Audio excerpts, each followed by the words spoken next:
Hello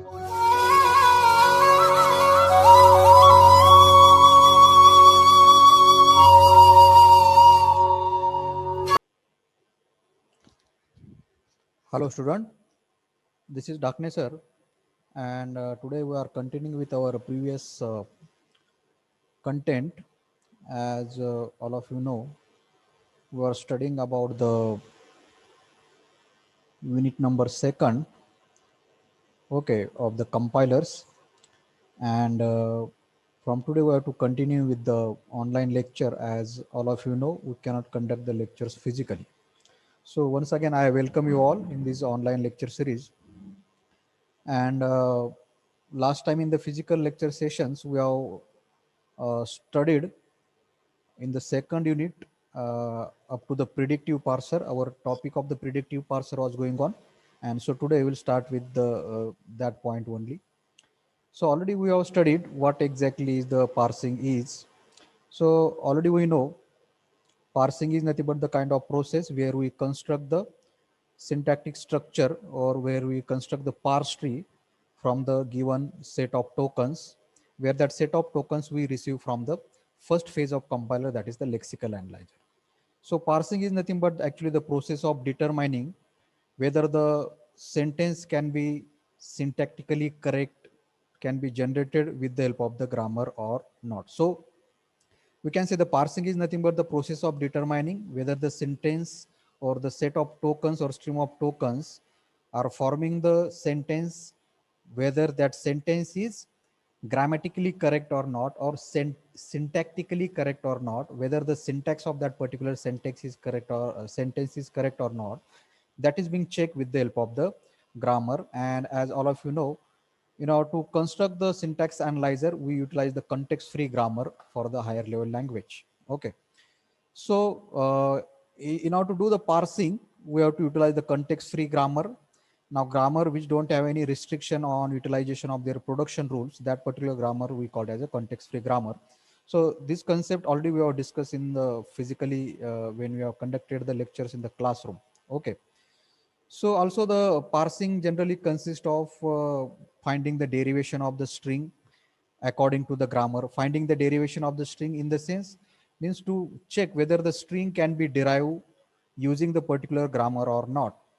Okay, so derivation can be two types that already we have discussed, the leftmost derivation and the rightmost derivation. If you choose the leftmost symbol to be replaced, then that derivation is called as a leftmost derivation, and if you choose the rightmost symbol to be replaced, that particular derivation is called as the rightmost derivation. So in case of the predictive parser, which is the type of the top down parser, generally we utilize the leftmost derivation. Okay, and from that derivation we can construct the parse tree.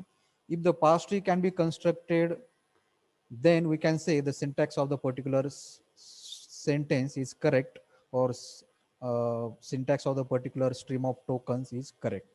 Okay, so basically we have to make the utilize of context free grammar for the parsing, and parsing is nothing but the checking whether the syntax of the statement is correct or not by generating the parse tree from the stream of tokens that we receive from the lexical analyzer.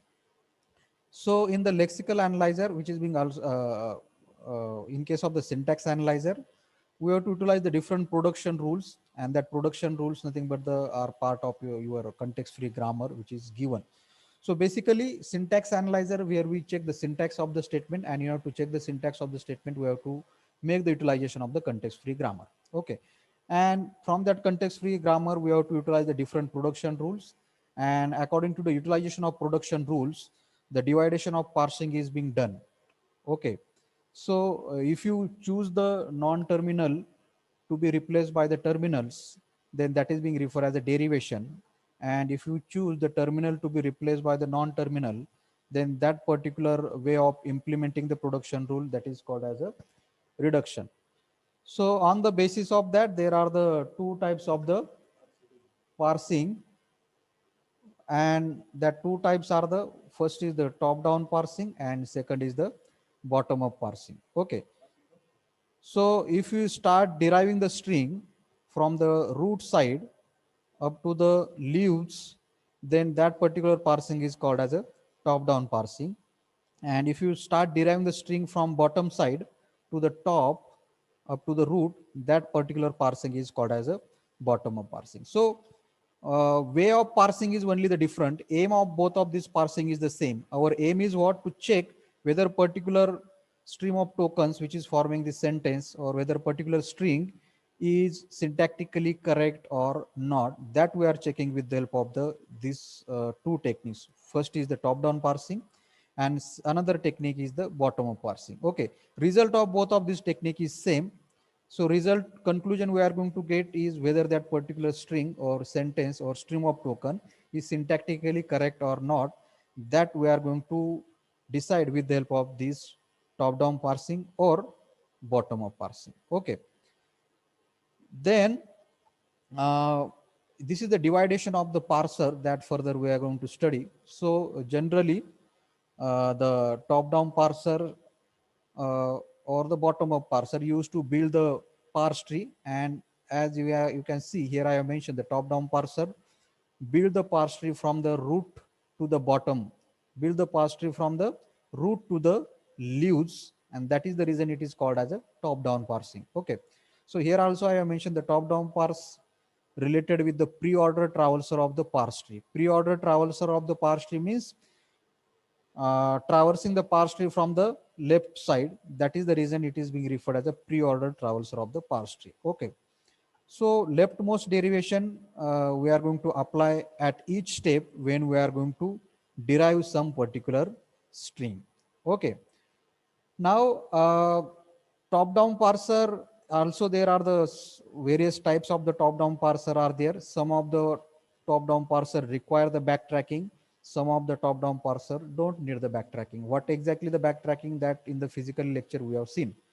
Okay, so again this top down parser is divided into the two main categories. In that, first is the predictive parser and second is the recursive descent parsing. Okay, and again bottom up parser also divided into the different types. Main type in that is the shift reduce parsing, and these are other its subtypes like LLR parser, canonical parser, SLR parser, and the operator precedence parser. So in the further section of this unit we are going to see that in details. Okay, so in the physical lecture already I have told you what exactly is the recursive descent parser.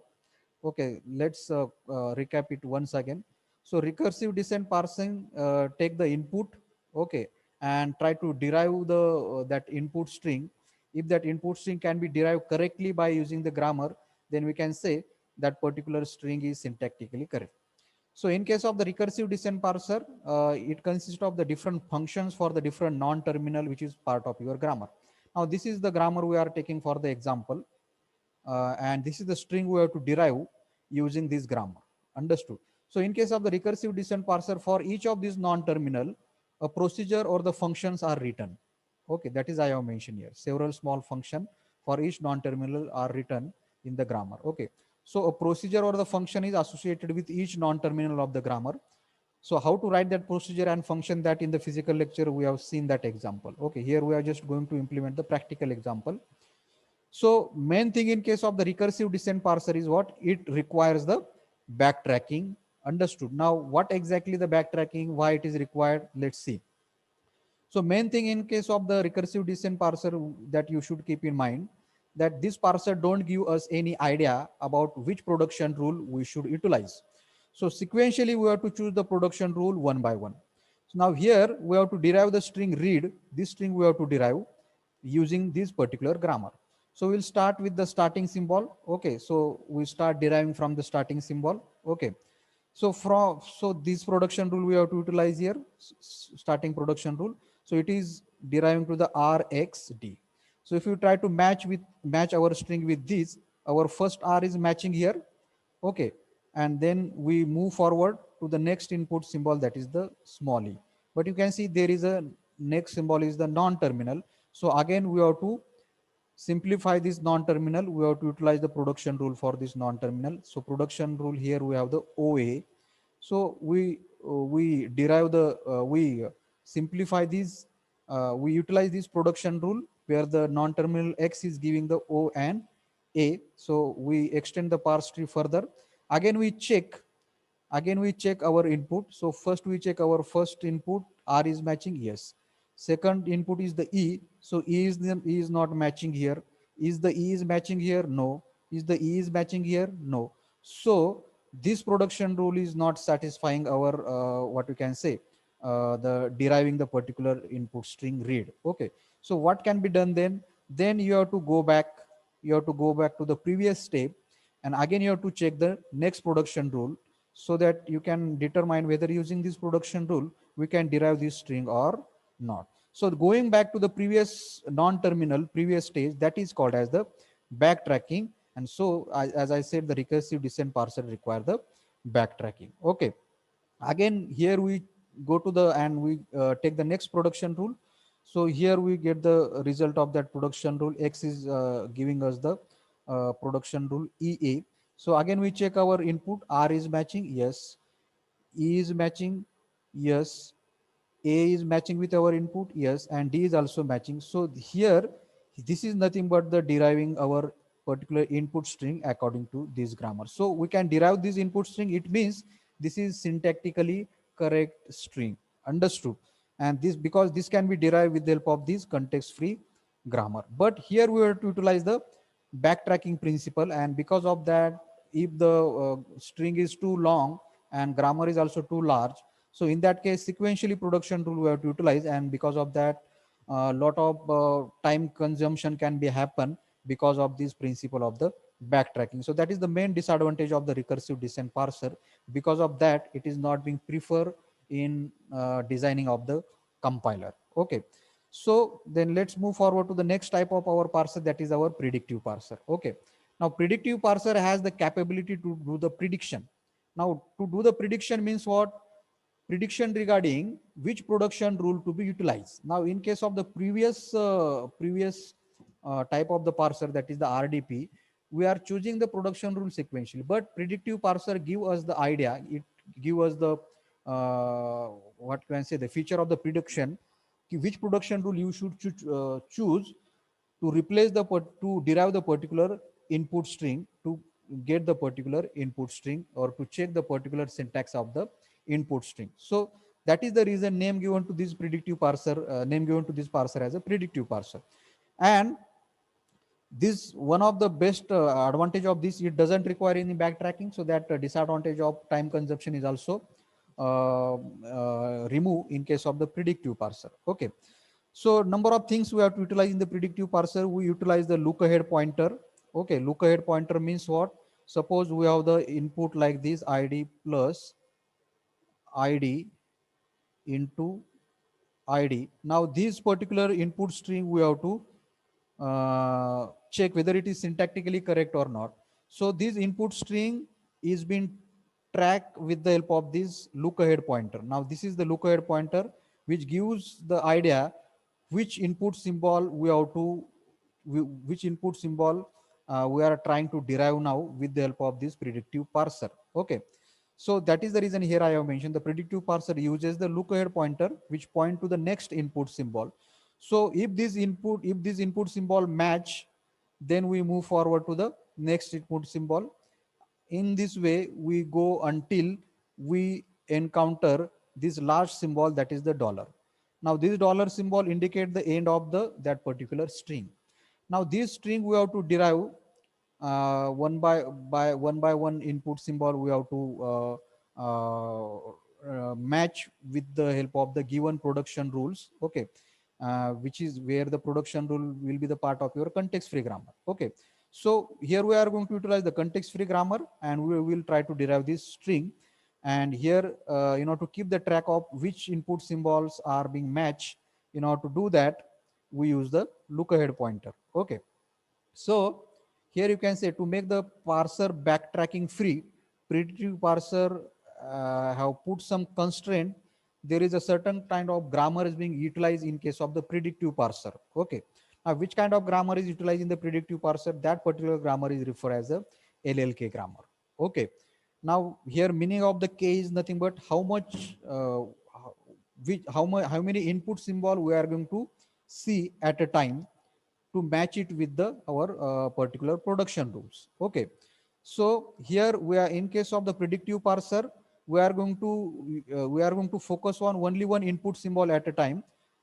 for the matching purpose.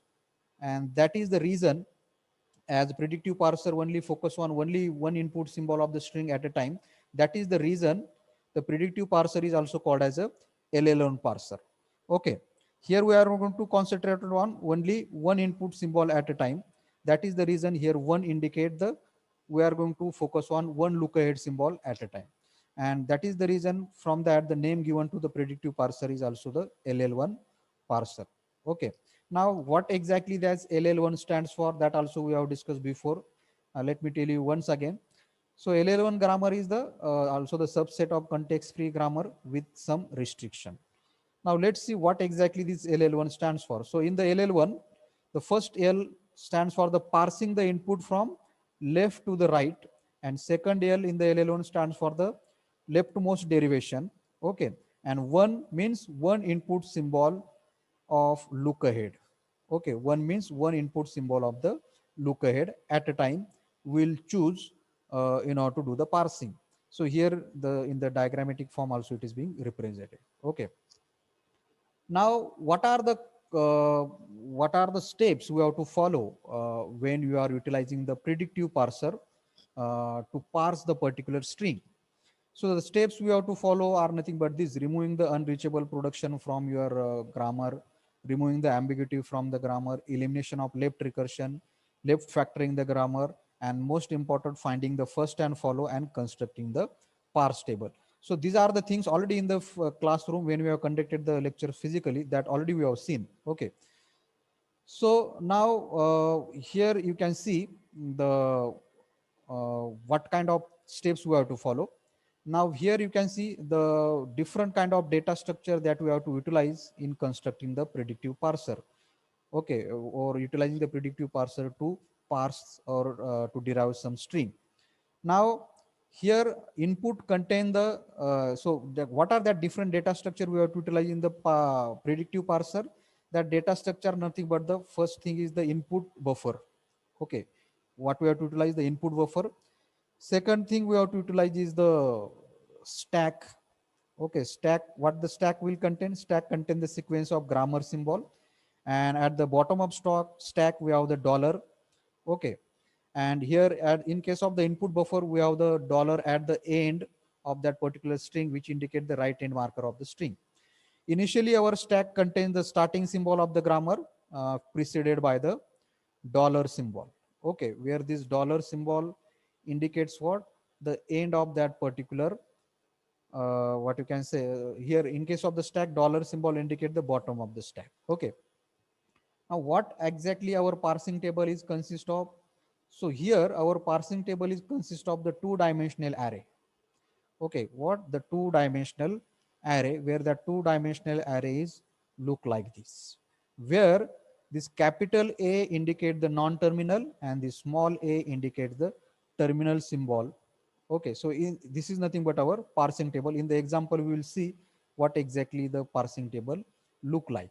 Okay, so mainly there are the three data structure using which the predictive parser can be built. In that, first is the input buffer, second is the stack, and third is the parsing table. Okay, so in this is the parsing, this is in this way your parsing table look like. Okay, so you can see here how your parsing table look likes. So here you can see this is the your input buffer, which is ended by the dollar, indicate the end of your input. This is the stack which contain the grammar symbols. Okay, when you utilize some grammar symbols, this is your predictive parsing program or the algorithm, and this is nothing but our parsing table, and here it will give us the output.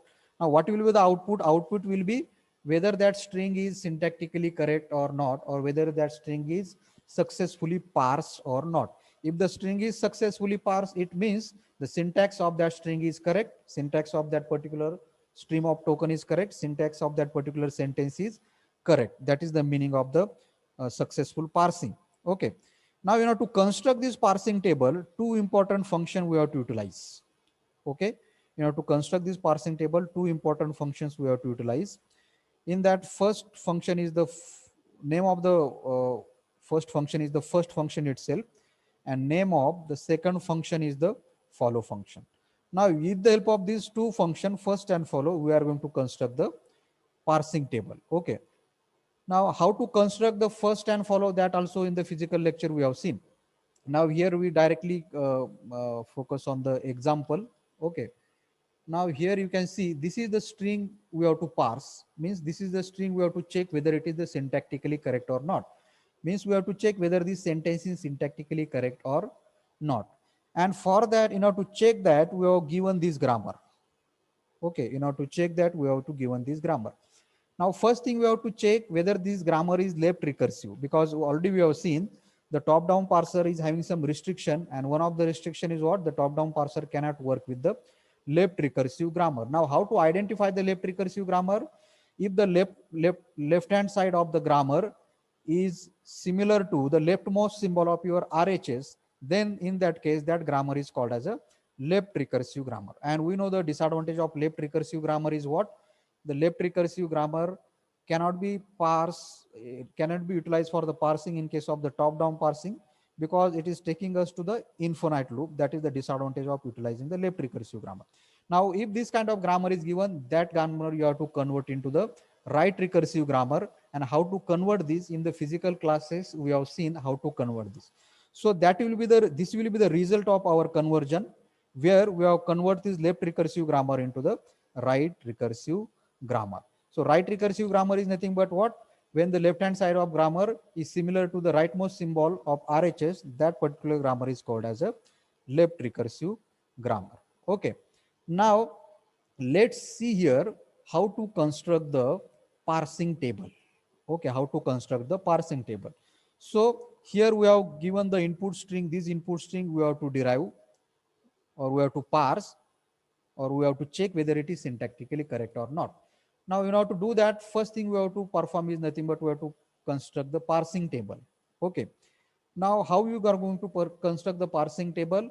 As I told you, the rows of the parsing table consist of the different non-terminal symbols. Now, in this grammar, these are the different non-terminal symbols. You can see E, E dash, T, T dash, and the F. And column consists of the input symbol or the terminals. Now, in this grammar, these are the terminals: ID, plus, star, open brace, close brace, and the dollar. These are our terminals. So in this way, you have to put down these things in this table, and then next we will fill this parsing table. Now, how we are going to fill this parsing table? So we will fill the parsing table with the help of this first and follow function. As I told you, with the help of what? First and follow function. Now, how to calculate the first and follow, that also in the physical classes I already told you. So here we have calculated the first and follow. Okay, this is the calculation of first and follow for this grammar, and this is the calculation of follow for the given grammar. Now, how to put the entries in the parsing table, that we have to focus now. Now you can see the here first of F we have. Now for each this non-terminal symbol, we have to calculate the first and follow. Okay. Now you can see what is the first of F. First of F we have calculated here. First of F we have calculated here as a open brace and the ID. Now in the parsing table, now initially this parsing table will be empty. This is the solved example. I will just tell you how to put this, how these entries are coming here. Now first of F we have the open brace and the ID. So under the F you have to see the where is the open brace here and where is the ID here. So under the open brace and the ID you have to put this production, that is the F deriving the ID. So under the ID, you have to put the production F deriving the ID. Here we have put down. And under the production, under the terminal symbol open brace, you have to put this production F deriving the E. Means whatever the first of F, whatever the first of F that you have evaluated, under that you have to make the entry of this production. So first of F here our is open brace. So for the open brace, under the open brace, we have make the entry of this first production F deriving the in braces non-terminal E, and below the ID we have make the entry F deriving the ID. Okay. Now next we have the first of T dash. Now first of T dash is the star and the epsilon. So under the, now here in the production you have to see T dash. This is the production. So this production entry, so under the star, now here you have to see where is the T dash here. So in the T dash under the star, you have to make the entry of star FT dash. Here you have made the entry of star FT dash. Okay. Now if some non-terminal is non-terminal, in the first of some non-terminal there is a epsilon. Now in case of this epsilon comes in the first of some non-terminal, in that case you have to see its follow. What you have to see its follow. When you have to see its follow, when some non-terminal, when in the some non-terminal, in the first of some non-terminal there is a entry of epsilon. So when you are evaluating this entry of epsilon is being come here. So how to evaluate that, already in the physical classes we have seen. So now how to make the entry for epsilon?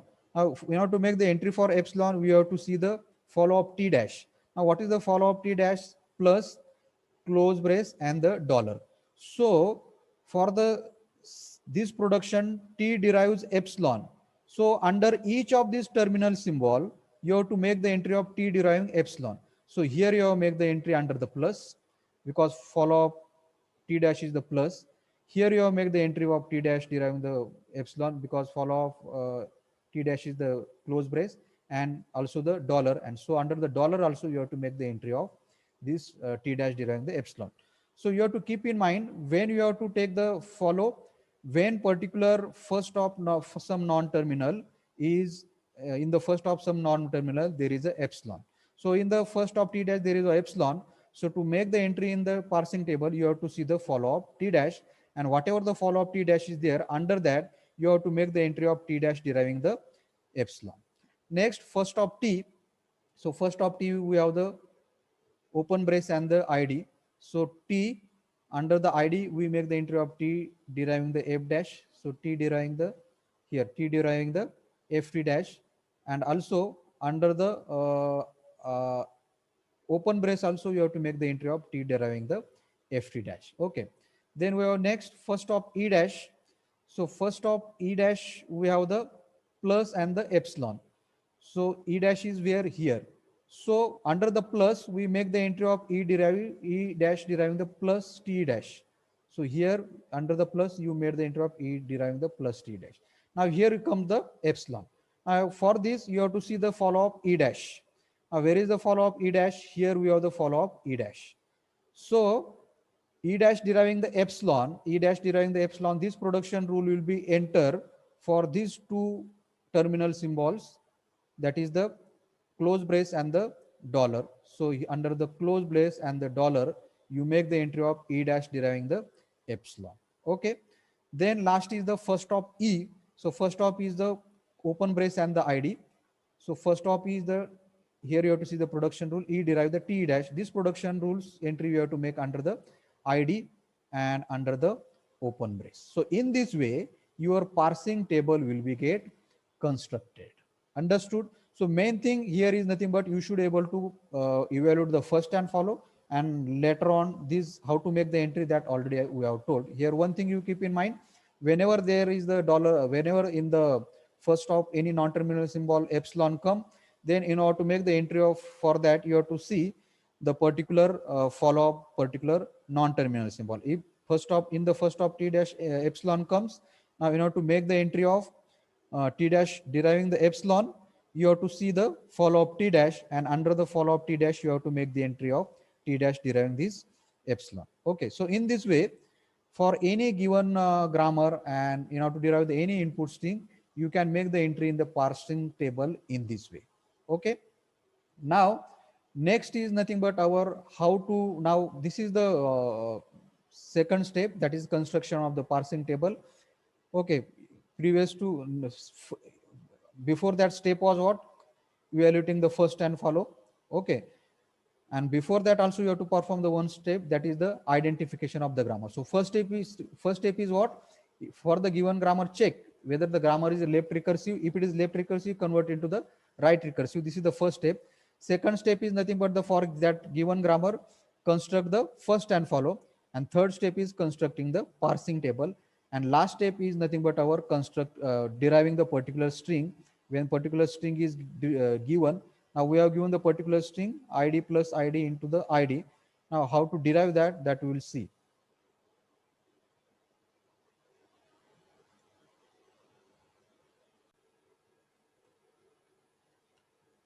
Welcome student once again. Now here we have seen how to construct the parsing table with the help of the first and follow function.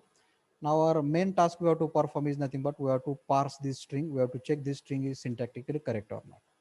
Now for that purpose, here we are going to see how to parse this string.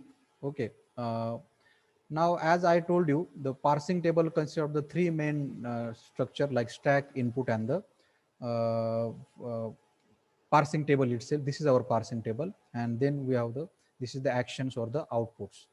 Now let's see how we will proceed. Now you can see here. Uh, okay, let's see.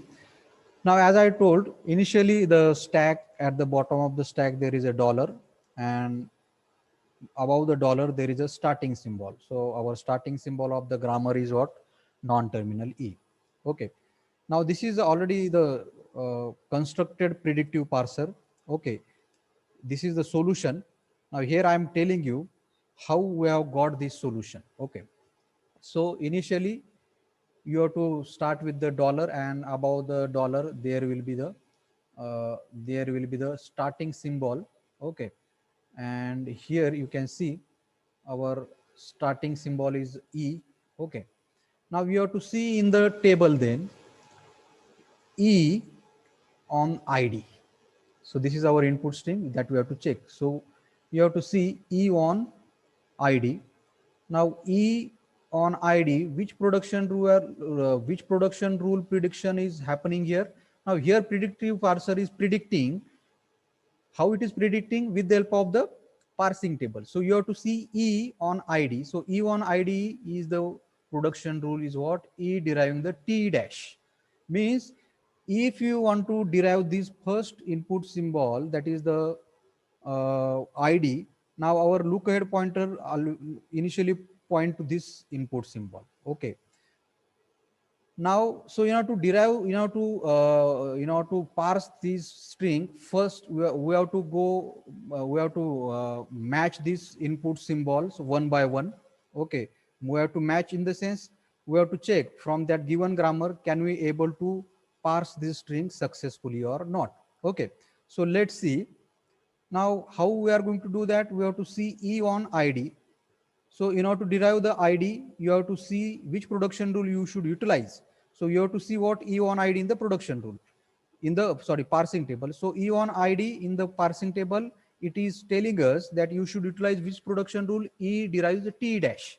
So for that, you can see here, we have utilized, in order to get the second step, we have to utilize the production rule, that is what? E deriving the TE dash. Now in the stack, you have to make the entry like this. Means E dash you have to write first, and then you have to write the T. Okay. So this is like, you have to read this like the TE dash. Okay. Then now what is on the top of the stack? On the top of the stack, there is a T. Okay. What is on the top of the stack? T. So next you have to see T on ID. T on ID is what? T deriving the FT dash. So that will be the result in the next step, T deriving the FT dash. Okay. So that also we have to write like this, FT dash, starting from the right hand side, FT dash. Okay. Now next you have to see here F on ID. F on ID in the table, F on ID. It is the predictive parser telling us which production rule you should utilize. F on ID, F deriving the ID. So this production rule we have utilized, F deriving the ID. Result of this will be what? Result of this now will be this. You can see ID, because here F is replaced by the ID. Now this ID, now top of the stack, ID is this small terminal on the top of the stack, ID. And here our input is what? ID. First our input symbol is what? ID. So both of these are matching. So this will get popped. Okay. Then what is remaining? The next E dash T dash. What? E dash T dash. And what is the remaining input string? Plus ID plus ID into the ID followed by the dollar. So next what we have to see, T dash on the plus. T dash on the plus. So the parsing table giving us the idea, you should utilize the which production rule? T dash deriving the epsilon. So here in the next step, you utilize this step. Result of this T dash deriving the epsilon, this T dash will be get cancel. Okay, and only remain is what? E dash. Next you have to see the E dash on plus in the table. E dash on the plus in the table. So table suggesting you should utilize the production rule E dash giving plus T dash to derive the plus. Okay, so once these things get cancelled, our first input symbol get matched with the stack, top of the stack, then our input pointer will be proceed to the next input symbol. Okay, our lookahead pointer will be proceed to the next input symbol, and it will focus on the plus only one input symbol at a time. That is the reason this parser is also called as a LL1 parser. So you have to see the, so where we were, so we were at this point, result of what? E dash on the plus, E dash on the plus is giving us the E dash deriving the plus T dash. Now here E dash will be replaced by what? Plus T dash starting from the right hand side. Okay, plus T dash. Next we have to see the plus on the I. Now you can see here, this our lookahead symbol is this, and our top of the stack is also the plus. So these are matching. So this will get cancelled. Okay, and our lookahead input symbol pointer will proceed to the next input symbol, this. Okay, so from that, now result is what? We have got the E dash T, and input remaining is this. Next we have to see the T on ID in the table. T on ID, the production rule should utilize what? T derives ft dash. So T derives ft dash. Here T on ID, we utilize the T derives ft dash. You have to write it from the, starting from the right hand side. So this. Okay, next we have to see the F on ID. F on ID, F on ID is the, F on ID is nothing but this production rule, F deriving the ID.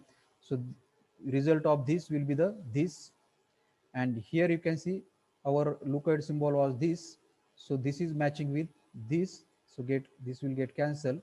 Okay, and only remain is what? A dash T dash and star ID dash, star ID dollar. Now we have to see the next T dash on star, T dash on star.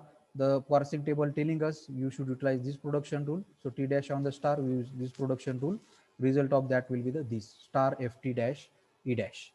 Now on the top of the stack is the star. Our lookahead pointer is at this symbol. This is matching. Get this will get cancelled. So next our lookahead pointer will be point to this next input symbol.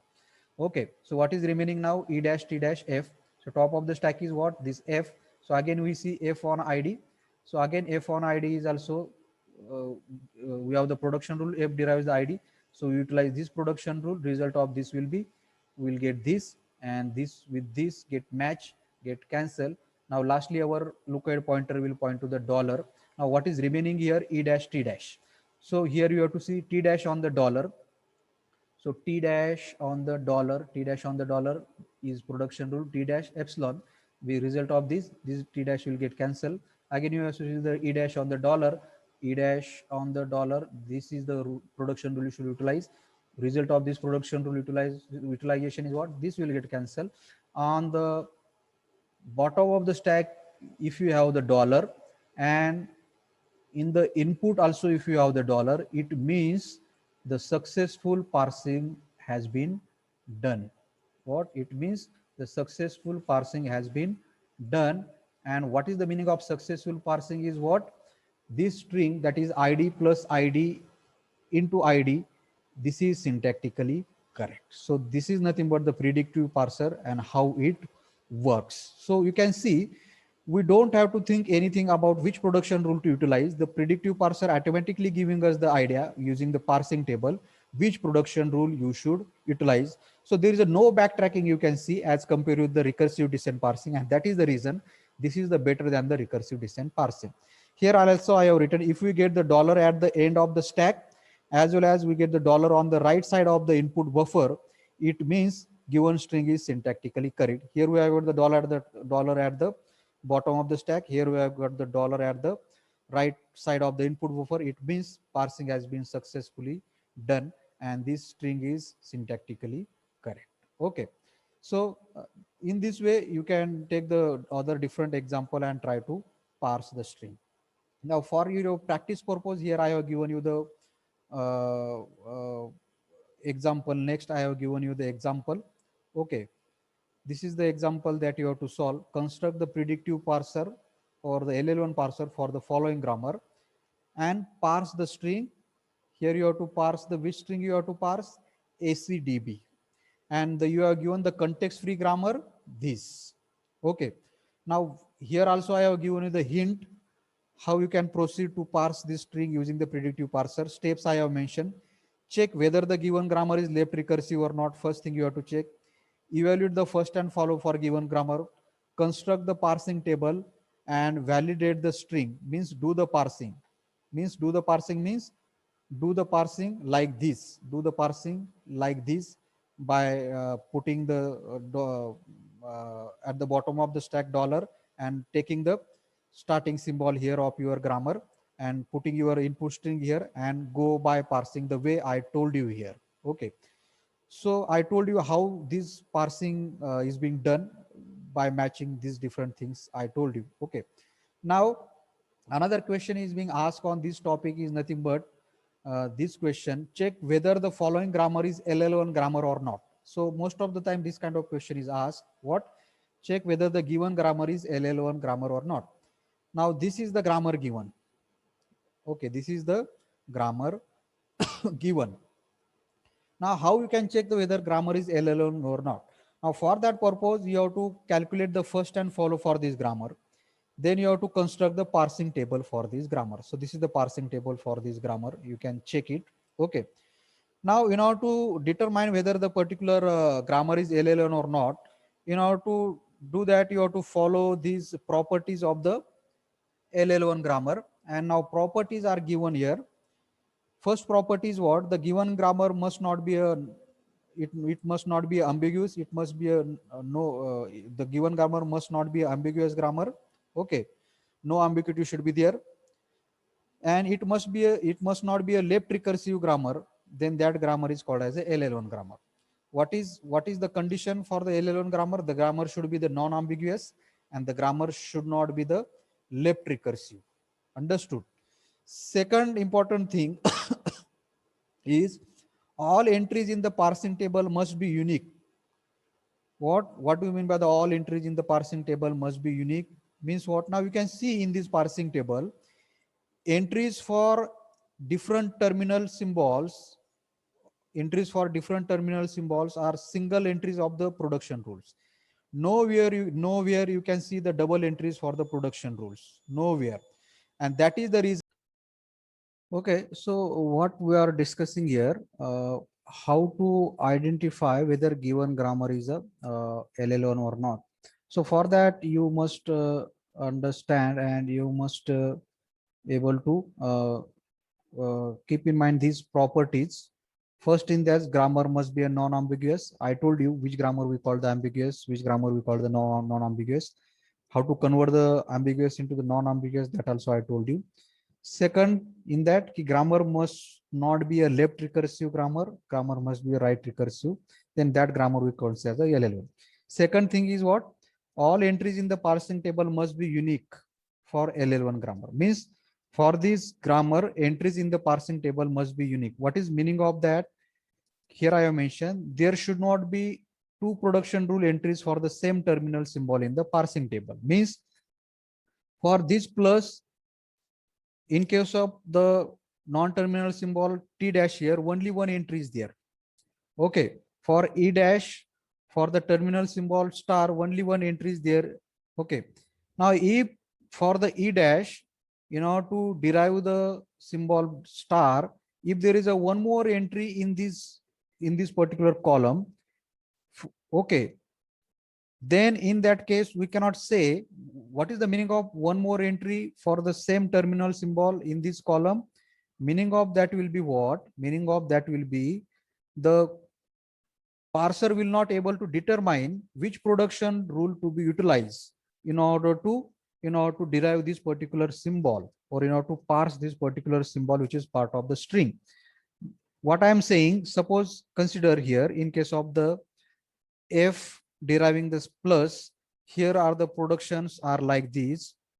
I am just telling you as an example, f deriving the a and f deriving the b.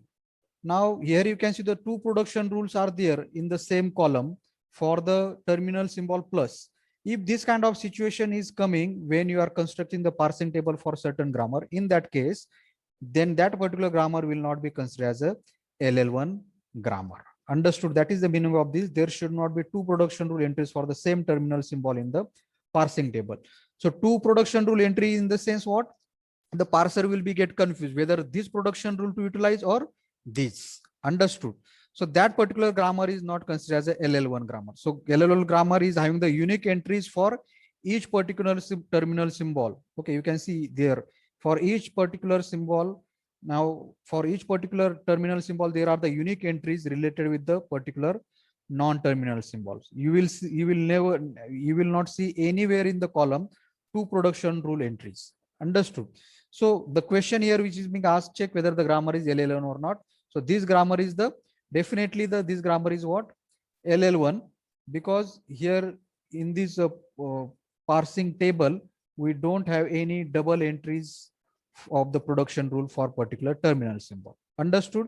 So I hope you have got this, and I have told you to do the practice using this example and do the homework. Okay, so that's it from this lecture. Okay, next part we will continue in the next lecture.